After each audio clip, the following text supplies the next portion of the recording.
I see companies that put effectively their product names under the services. So this happened to be for a security business.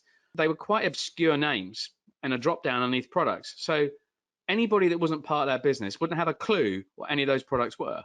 So whatever those drop downs are, think about your audience. So, total IT management is sort of verging on that. I mean, I get what that is, don't get me wrong. The others are all, make sense, but just think about that when you create whatever those new services are. Give services names if it helps, of course, but don't make them part of the main navigation because it doesn't make sense. So